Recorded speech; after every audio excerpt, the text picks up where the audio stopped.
Hello guys, ngayon magluluto na naman tayo. Ayan pala yung lulutuin ko guys. May broccoli tayo. Tapos syempre may isda. Tsaka may chicken. Yung iba hindi ko pa natapos. Ayan, ini-slice ko pa siya. Ngayon naunahin ko lang yung pag-steam sa ating broccoli. Ilalagay ko siya dito sa steamer.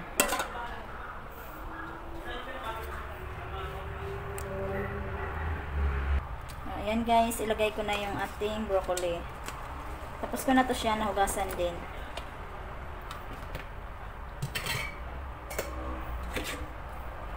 Siyempre maglagay na ako ng tubig sa kaldero kung saan tayo mag-steam. Siyempre kunting tubig lang guys kasi konti lang naman yung broccoli natin. Ngayon ilalagay ko na siya sa kalan. Ayan guys, nakasalang na yung ating broccoli. Ngayon naman, magpiprito naman tayo sa isda kasi gagawin natin yun na sweet and sour.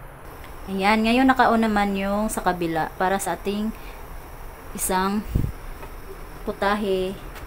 Ipiprito ko kasi yung isda natin.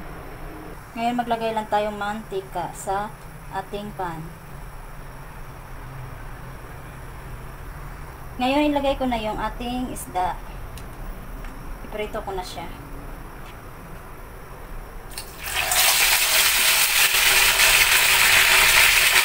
Ayan, habang nakasalang na yung ating prito at saka yung broccoli, mag-slice naman ako sa ano natin, para sa sweet and sour. Ayan, yung carrots, hindi ko pa natapos. Ayan, i-slice ko siya guys, kasi hindi pa siya tapos. Siyempre, lagyan lang din natin ng design. Para naman maganda yung presentation. Char. Nasa inyo pa rin yung guys kung gusto nyo ganito. Kasi medyo maano lang siya. Matrabaho lang talaga. Pero okay lang naman. Kasi maganda naman din tingnan. Yung ating lulutuin kapag may ganito. Ayan. Itong mga maliliit guys, hindi rin to masayang. Kasi ihahalo din natin to. Ayan. Isit aside ko lang din siya. Ngayon naman yung bell pepper yung i-slice ko.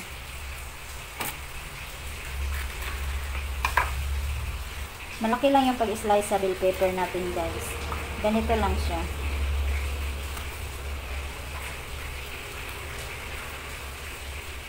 Ayan.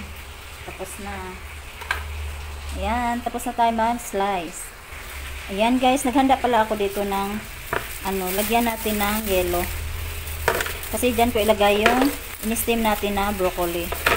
Para manatili yung crunchy sa broccoli natin. Ganyan yung niya, way para pa rin siyang fresh yung ating broccoli. Para hindi siya in-steam. Kaya maglagay tayo ng yellow. Ayan na guys, nilagay ko na pala yung ating broccoli na in-steam. Ayan, umuusok pa talaga siya.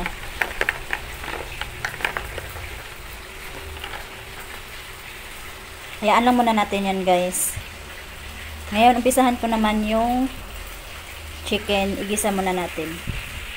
Ayan na guys. Maglagay na tayo ng kunting mantika. Mahirapan ako maglagay. Ayan, kunti lang. Tama lang siya pang-gisa. Siyempre, ilagay ko na guys yung sibuyas.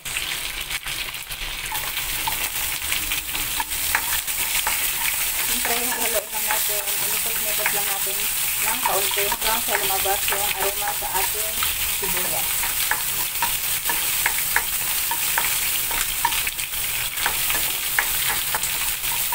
Sunod ko naman yung bawang.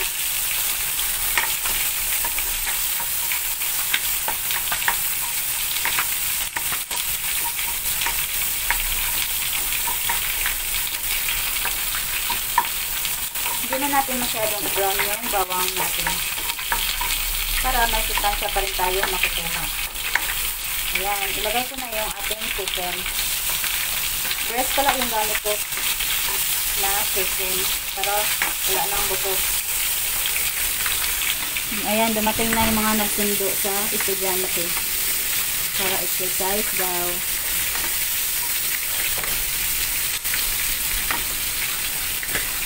Maglagay lang tayo ng black pepper. Siyempre, maglagay lang tayo ng soy sauce.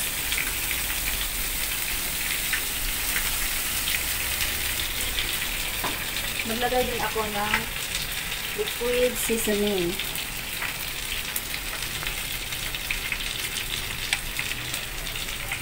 Ayan guys, naluto na pala yung ating pritong isda.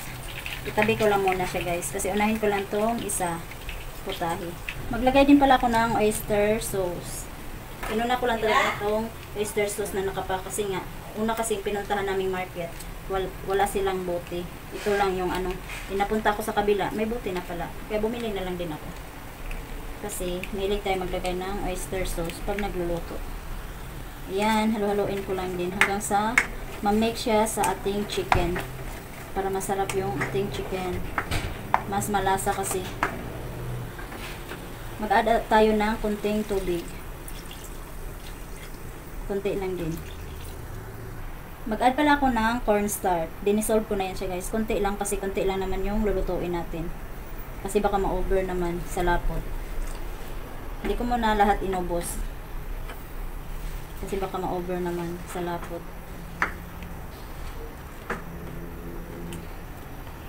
Ayan, lumapot na nga siya guys.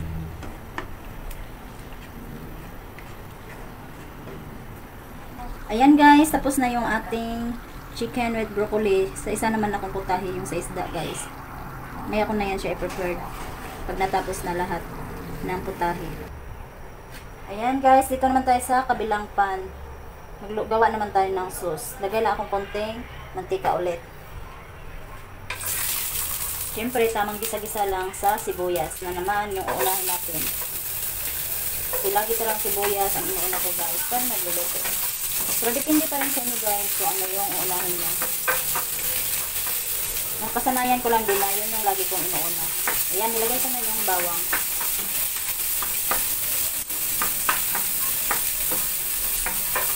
Ayan, hindi ko muna ito ilagay yung carrots at saka bell pepper guys. Mamaya na yan natin ilagay.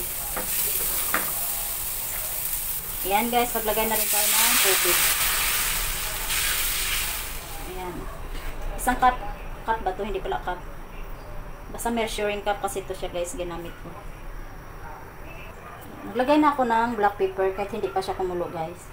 Madalian na to guys kasi dumating na yung mga estudyante. Gutom na yan sila. Kasi gabi na kasi uwian nila.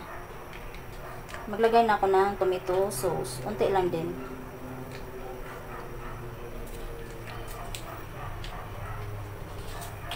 At maglagay din tayo ng tomato paste.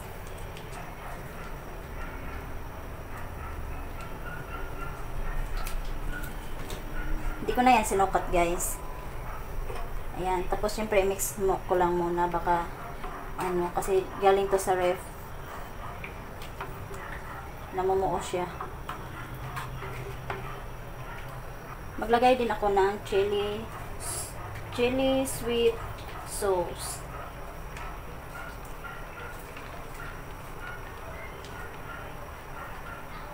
Siyempre mag-add din tayo ng suka kasi sweet and sour kasi ito guys. Kailangan may kunting sour. Mag-add ako ng asin. Titimplahan na natin siya guys. Mag-add din ako ng tidbits. Pineapple tidbits.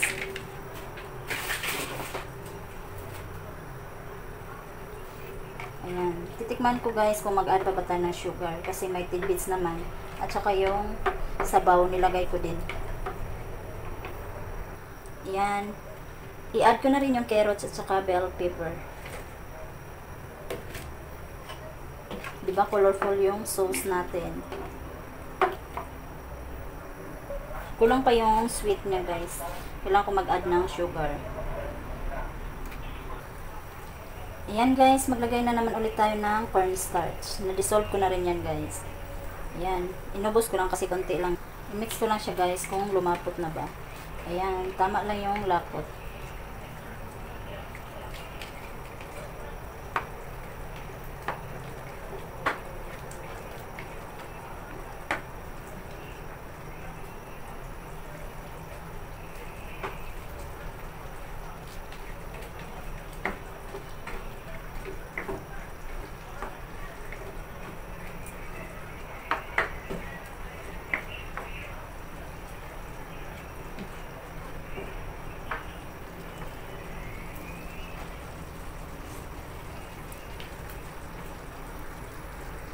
Ayan guys, tapos na tayo magluto sa ating sauce. Ngayon isit up na yung ating ulam para makakain na sila guys. Kain po tayo.